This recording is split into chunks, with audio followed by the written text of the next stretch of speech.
Assalamualaikum warahmatullahi wabarakatuh. Selamat berjumpa kembali anak-anakku kelas 11 ATS. Pada kesempatan ini kita ketemu lagi pada mata pelajaran agribisnis pendidikan ternak ruminansia. Mata pelajaran agribisnis ternak ruminansia ini pada pertemuan awal guru sudah menjelaskan bagiannya.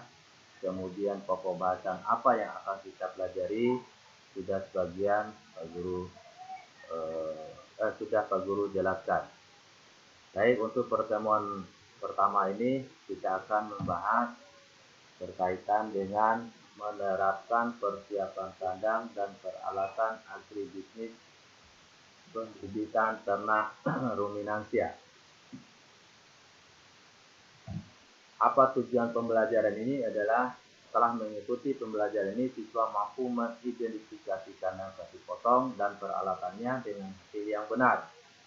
Kemudian indikator keberhasilannya menjelaskan pengertian kandang, fungsi kandang, syarat kandang, dan macam-macam kandang.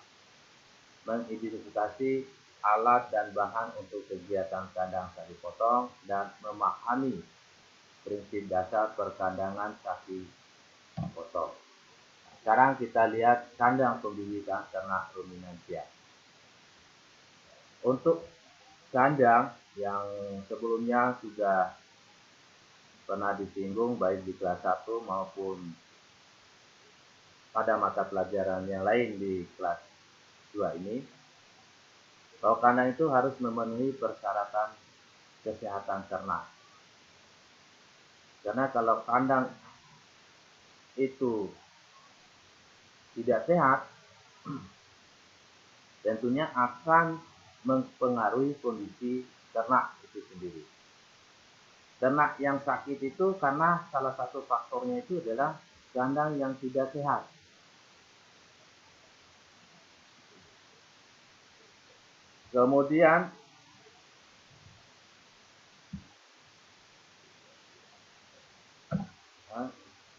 Kemudian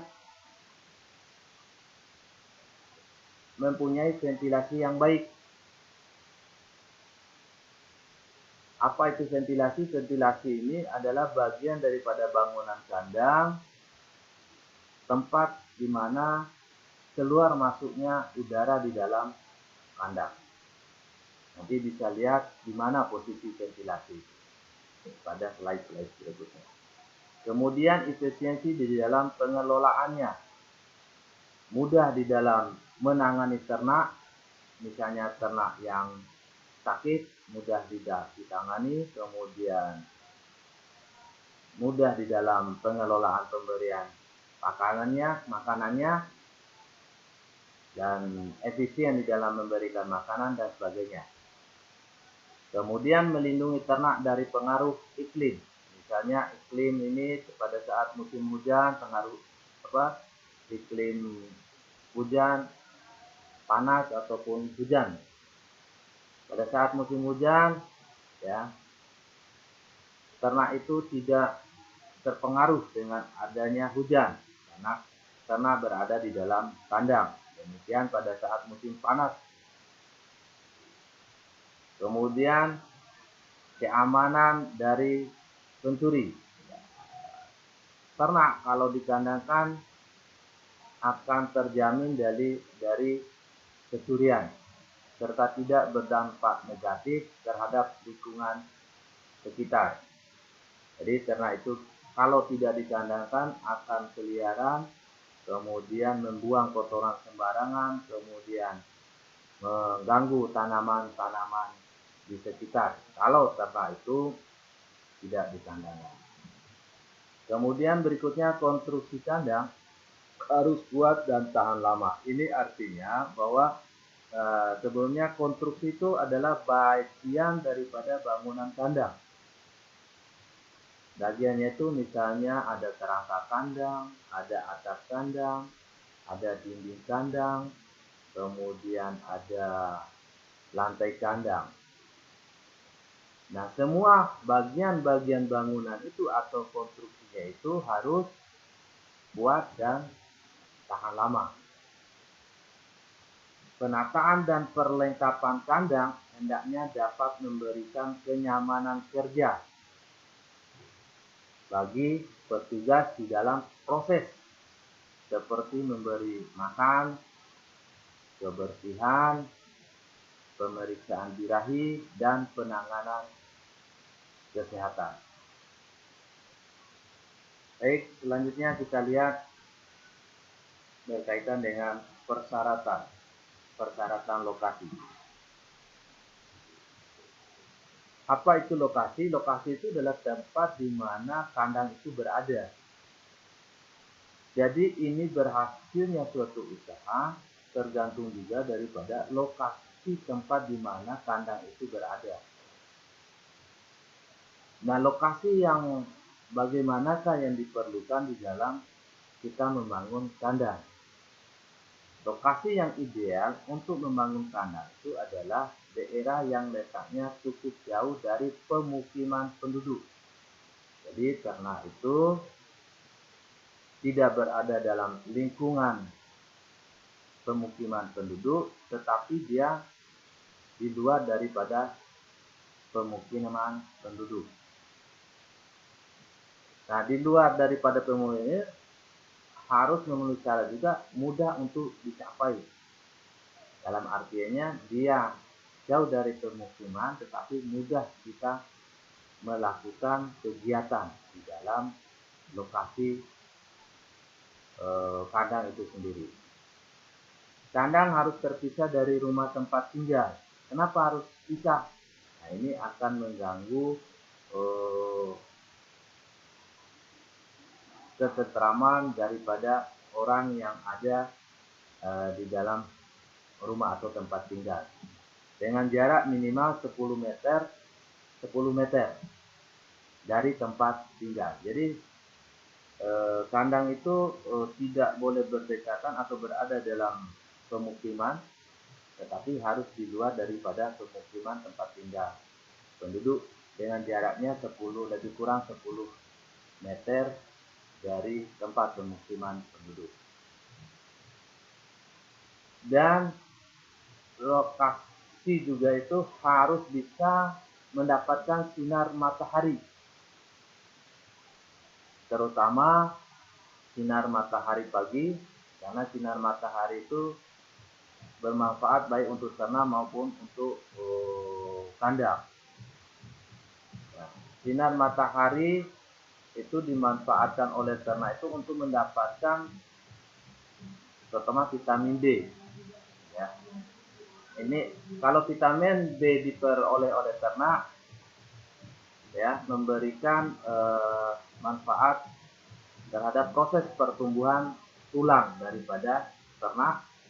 Kemudian manfaat bagi ke kandang, ya, biasanya ternak kandang yang basah atau becek akibat kotoran maupun air minum bisa dilakukan pengeringan dengan dengan adanya sinar matahari.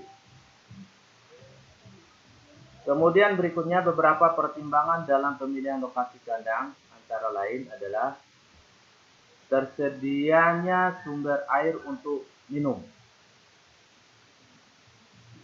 Ya. Tentunya air itu adalah digunakan oleh ternak untuk minum, memandikan ternak, ya, dan membersihkan kandang. Kemudian syarat lokasi berikutnya itu adalah atau yang perlu dipertimbangkan itu dengan sumber pakan. Karena pakan ini adalah merupakan makanan pokok. Kalau di sekitar lokasi kandang tidak ada pakan atau makanannya, tentunya usaha ternak itu akan terkendala, karena pakan atau makanan itu adalah merupakan makanan pokok daripada ternak.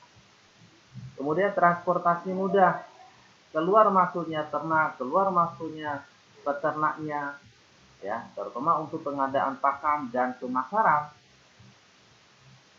itu akan lancar kalau transportasi lokasi daripada kandang itu mudah. Kemudian areal itu ada yang dapat diperluas. Artinya lahan untuk kegiatan usaha atau kandang, lokasi kandang itu bisa diperlebar. Kalau kondisi ternaknya itu populasinya itu nanti akan banyak. Baik anak-anakku, itu beberapa persyaratan berkaitan dengan lokasi kandang. Kemudian selanjutnya kita lihat berkenaan dengan konstruksi kandang. Nah, apa itu konstruksi kandang? Pak Guru tadi sudah menyinggung bahwa konstruksi kandang itu adalah bagian daripada bangunan-bangunan kandang. Bagiannya itu apa saja? Nah, ini bisa kita lihat satu-satu. Bagian kandang, ya, terutama kerangka. Kerangka itu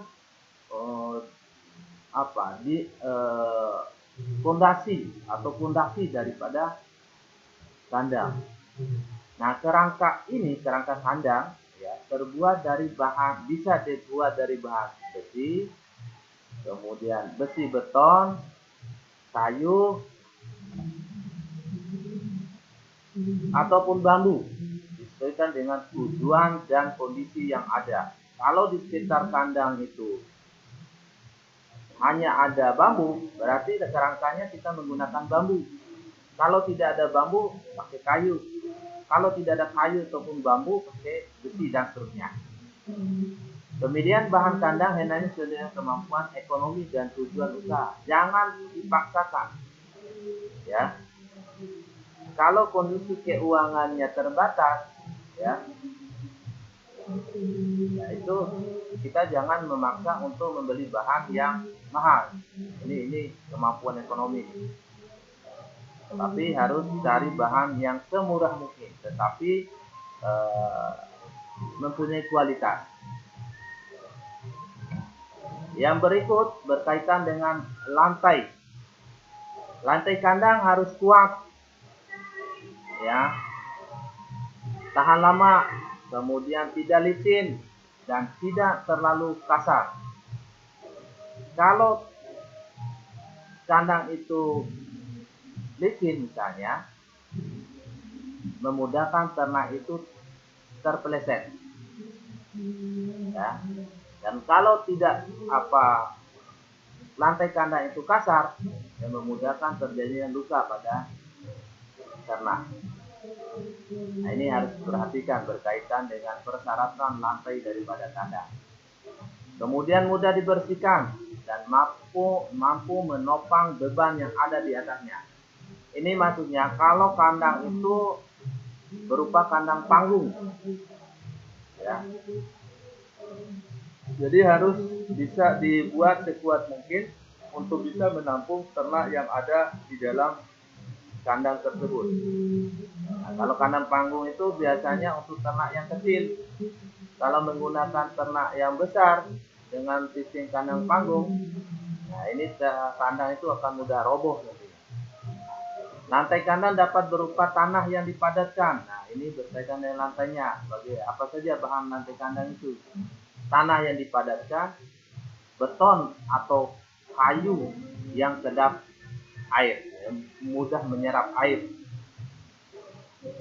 Kalau tidak bisa menyerap air dengan benar, kayu atau ini akan mengganggu terutama lantai kandangnya. Kemudian biasanya lantai tanah diberi tambahan liter. Liter ini adalah alas, ya, ingat itu ya.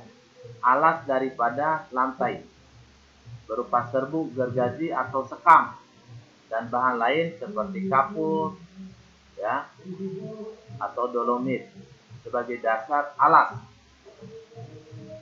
Kemudian bila kondisi liter atau alas daripada kandang itu becek, ya, dilakukan penambahan serbuk gergaji yang dicampur dengan kapur.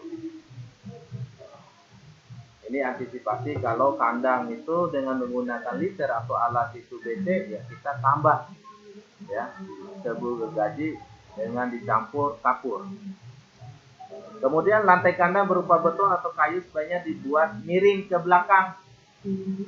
Kenapa harus dibuat miring? Supaya air itu air kencing ataupun air di dalam memandikan ternak itu